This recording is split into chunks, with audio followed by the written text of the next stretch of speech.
On December 4th, 2024, Luigi Mangione, an Ivy League graduate from Maryland, allegedly shot UnitedHealthcare CEO Brian Thompson outside a Manhattan hotel. Motivated by grievances against the healthcare industry, Mangione was apprehended recently in Pennsylvania after a 5-day manhunt and now faces second-degree murder charges. Now, allegedly, there is a manifesto that's handwritten in which Luigi shares what truly inspired him. But all we have at this point are the images that we've seen live broadcast across North America and the world. A man with a mask getting arrested at some point, and we have a forged New Jersey signature on a license plate. This week, we're excited to share a brand new YouTube show and podcast we think you'll enjoy. Handwriting experts Michelle Dresbold and Jamie Mason Cohen brings a thrilling new lens to forensic personality profiling, deception detection, and understanding the minds of the world's most influential people. In each episode, Michelle Dresbold and Jamie Mason Cohen, renowned handwriting analysts, apply their unique skills to reveal the inner thoughts, motivations, and secrets hidden in the handwriting of celebrities, criminals, politicians, and other public figures. Using forensic handwriting analysis, they offer viewers an unprecedented look into the psyche of those in the headlines. Join us every week for Michelle and Jamie reading people as we dive into the fascinating world of forensic handwriting analysis. Tune in on any podcast platforms for a blend of entertainment, psychology, and forensic insight that uncovers the hidden layers of today's most intriguing personalities. Hi, welcome to Reading People. I'm Jamie Mason Cohen, and this is my co-host, Michelle Dresbold. We are handwriting experts. Michelle is the author of the best-selling book, Sex, Lies, and Handwriting, and is the leading forensic handwriting expert in the United States. And I, as a handwriting expert, have a TEDx talk with 2.4 million views on how to spot a leader in their handwriting. Michelle, how are you? I'm great. How are you? I was sick for a week or two, but I'm almost better. How are you doing? I'm good. So let's dive in right now. Before Okay. we get to the handwriting on that forged New Jersey license plate, what did you notice about this young man in the images that we saw seemingly emerge before us in the manhunt for him after shooting the CEO? Okay, well, as we're doing handwriting, we're also doing people reading. And I just wanted to explain how quickly we can read a person and what you, even as a listener, as a viewer, you know about a person in a split second. We just at first saw a little bit of a picture with almost a masked man, and we hardly saw anything. But what did we know? We knew he's white, he's male, he's approximately in his 20s to 30. We know all that just from a little bit. But what else did we know? We know he comes from a wealthy background. You might ask me how we know that just from that little picture. Go ahead, ask. Well, how do you know that just from an image that we're seeing repeatedly put out by the NYPD and local authorities? Okay, when you read a person, you read everything very quickly. And what did we see? This great big white smile. When you have straight teeth, his teeth are either capped or he had braces and they're perfectly white. You don't have that, a person who grew up poor. We don't have that in someone who's usually an immigrant. So we know he had a pretty well-to-do upbringing just from his smile and his teeth, and you get that right away. So there's something else I wanted to talk about. Now, one thing people don't realize, one of the things people read on you, and one of your most recognizable features is your eyebrows. Now, I don't want any criminal out there listening to this, but if you ever need to disguise yourself, you could think, oh, I'm going to dye my hair red. People will still know who you are.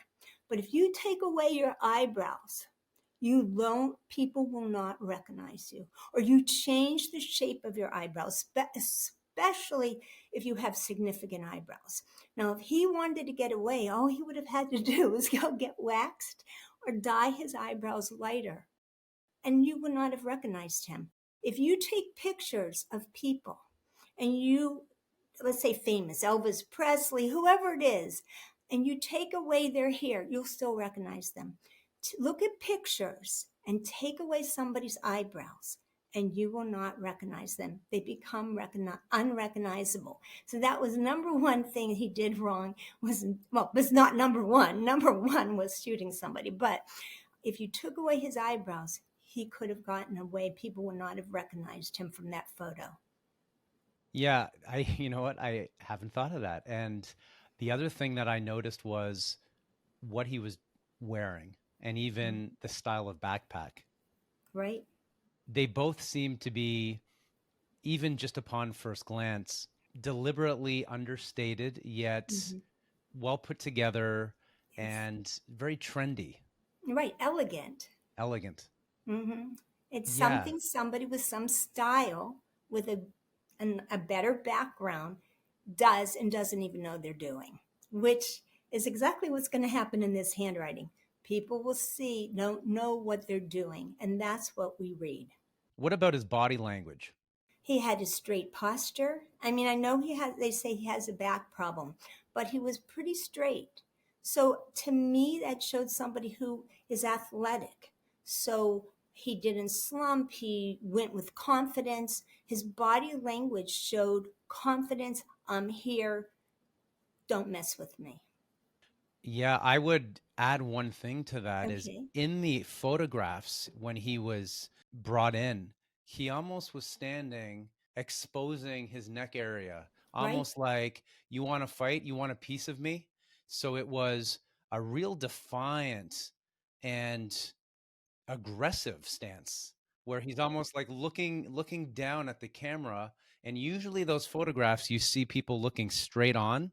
But this was like right to the end of that process was, I'm rebelling. I am going to push back with a very aggressive energy. Oh, definitely. When you raise your chin, what is the most vulnerable part of your body? It's your neck. So when you're ready to fight, you tuck, when you're thinking someone's going to punch you, you tuck your chin in. When you think, big deal on you, you lift your nose in the air and you expose your neck. And that shows I'm not vulnerable. Ha, on you. So good observation. Excellent observation.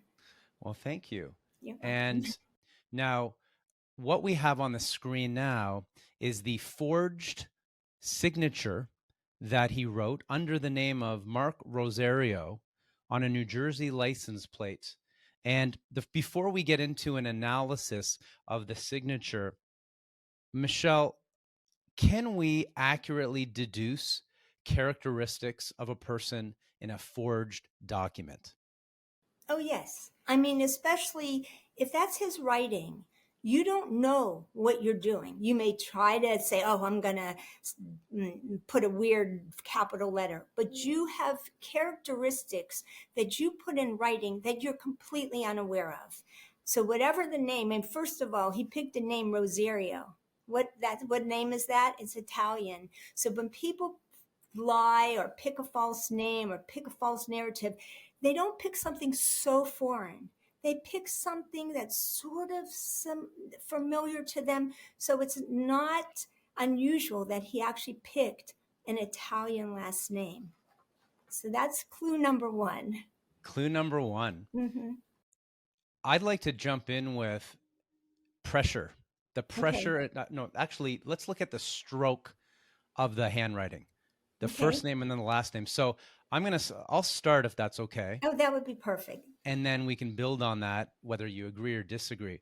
What I'm seeing in the first name is the stroke is mostly straight up and down with just a slight slant to the right, especially in the letter M, it's straight up and down. Okay.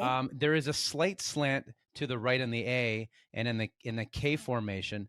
But when we get to the second half of the last name, Rosario, once again, it's not his name, although we've deduced that doesn't necessarily play a part. It shifts to the right. Yes. And so my thought initially after looking at this for literally 10 seconds is this is a person who emotionally is shifting from a very cold, calculated, analytical, objective thinker who's deliberately and intentionally making this mark on the page or thinking, and their mind can in a heartbeat shift to a emotionally almost unhinged place, almost at a whim. So they have both of these sides within them, this emotional imbalance.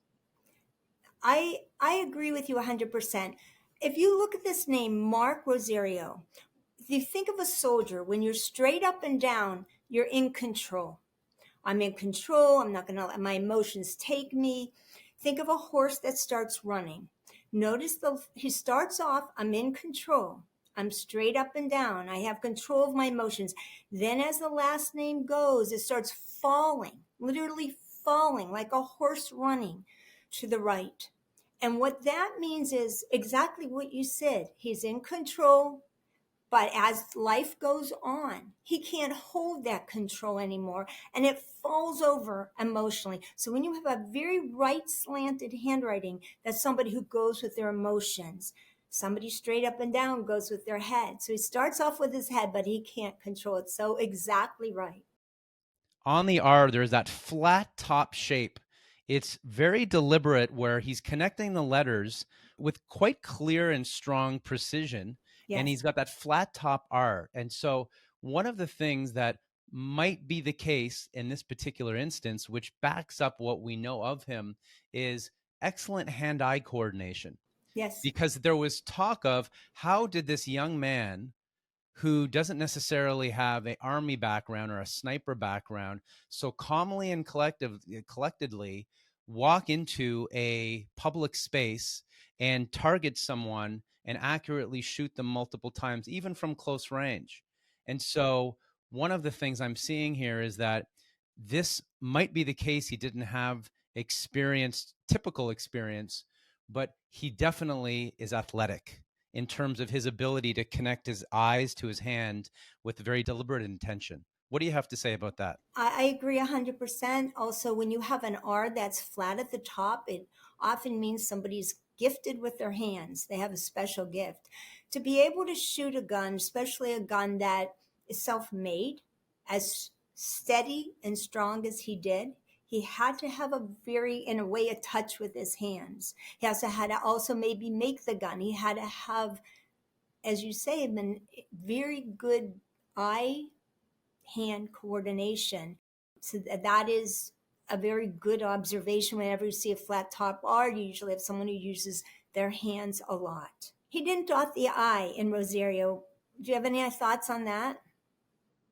My thought on that is he's in many ways a contradiction from what we've seen on him, and the handwriting backs it up. So I would say that if you look at the opposite of that first, he seems to pay extraordinary amounts of detail in the stroke formations. It's analytical, it's exact, it's deliberate, yet he forgot to dot the I. And Right. so with what we already know of him is he pays attention to detail in most fronts, but he also, for some reason, overlooks obvious details. Right. When someone doesn't dot an I, when you dot your I, that's a little detail. When you don't dot it, there's little details that you don't take care of. So here he is, all precise, does everything, to get away, but he takes off his mask. He doesn't dye his eyebrows. He shows too much. So he thinks he's taking care of details. He takes care of many of them, but not, he forgets a few most important ones. So yeah, in fact, I also think the handwriting looks immature, the general look of it. Why do you say that? What It's stands out? very slow. It's deliberate, as you say. I mean, he could be slow and deliberate for somebody of his intelligence, alleged intelligence. It's not, it's very slow. And children write very slowly. So it's the general look of it is almost like a child, not an adult or a teenager. Yeah, yeah, I see what you're saying. One thing I'd like to ask you about, and for us to briefly discuss, is the pressure of the strokes Right. on this particular sample. Now, within context, we don't know the kind of pen he used. Yet when I looked at this, my initial impression is that he's putting a lot of pressure on the page, and Yes. it's a consistent amount of pressure. And so with pressure, the amount of pressure and depth, that's when you press on the page. Yes. That could be that he has trouble forgetting, is that his emotions run deep. It's that he feels things deeply. And because if you combine that pressure with the angles, which are quite angular throughout, rigid and angular and unforgiving, this is someone who has a long memory, and it's combined with a level of rigidity and anger in that thinking. What do you have to say about I that? agree exactly. I'm going to add a few points to that. When somebody, let's say somebody writes and you can read their handwriting 3 pages down, their pressure is so heavy. Those people are actually the most likely to commit an act of any kind. They're obsessive. So somebody who might be a bike racer and ride 100 miles a day will write so heavy that you can read it 5 pages down. I found that with, as I talk about in my book, if someone has lighter handwriting, they're less likely to commit an act or a crime. The heavier the handwriting, the more likely somebody is to actually follow through on what their thoughts are. He never loosens up. It doesn't. Most writing goes a little lighter, a little heavier. His is heavy throughout, which means when he has a thought, it can't get out of his head. It's obsessive. So anybody who has obsessive qualities will write so you can read it a few pages down. And from the thickness of this handwriting, it's almost a guarantee that that's the type of writer he is. Yeah, that intensity and not letting things go Right. and wrapped up like a coil. Yes. There's one other clue in this handwriting. It's the S. Do you see that S? It has a very pointed top. When people have pointed S's, it means they're extremely opinionated. So with between the thickness of the stroke, the heaviness of the stroke, with very strong opinions, that's who this person is, even though he didn't even write his own name. Yes. Yeah, And all of these components add up to create the beginnings of a portrait or a profile a of profile. this individual. Michelle, what other elements that might not have come out yet, even though we've heard so many different rumors and ideas about this young man, that might show up in this particular sample? Well, I think what we might not, or maybe we do know it, his little O's are completely closed. And people, when you have an O and it's open at the top, it means you like to talk. When it's completely closed, you don't want to say a word. So here's somebody who is very secretive. So I've read or heard that none of his friends, or he didn't like tell people beforehand, and they had no clue.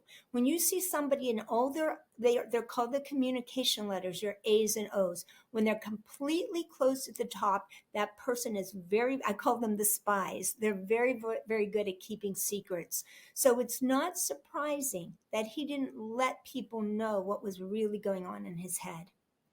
Yeah, that's such a insightful point. I Mhm. might also ask and add the middle letters, those communication letters, the ink looks to be filled in, Yeah, almost muddied. muddy. So, right, so we have the closed, like you said so memorably, it's the spy. I wonder if you combine that with those muddied writing, which sometimes can be a form of repressed emotion, repressed feeling of some kind, Right. then you're adding to the layers and the dimensions of this complicated mind. You're right. When you have your muddied letters, think of a muddied mind. So, what's one of the things you want to watch out for? Let's say somebody's handwriting starts to get blobs. It could mean a physical illness, but it also can mean mental clutter, mental muddiness.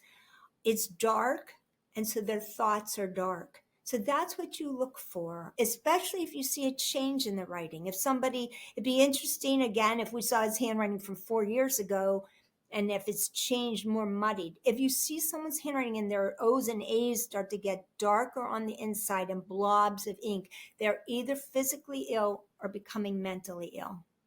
And we've seen this with dictators, with rapists, with murderers, that really muddy middle zone. Yes. Yes.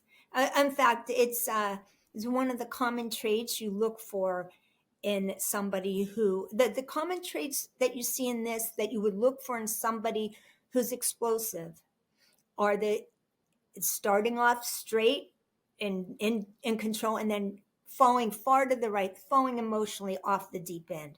No release of pressure. That means tons of tension, super opinionated, and the muddied letters. That all adds up to somebody who is having emotional and mental issues. Michelle, before we wrap up part one of the Luigi Mangione analysis, is there anything that we missed that we wanted to touch upon in this sample from his forged signature? I think we've gotten, from that little bit, we've gotten a lot. I think when we see I think it's a 3-page manifesto, we are going to know an awful lot about what went on in this person, no matter what. So I think from just to a name, Mark Rosario, we picked up an awful lot, and we're going to pick up an awful lot more. I'm Jamie Mason Cohen. This is Michelle Dresbold. We are the co-hosts of Reading People. If you want to hear more cutting edge forensics on body language, on handwriting analysis, to better understand why people do what they do, subscribe and leave a review. Thank you. Thank you. Nice to see you again.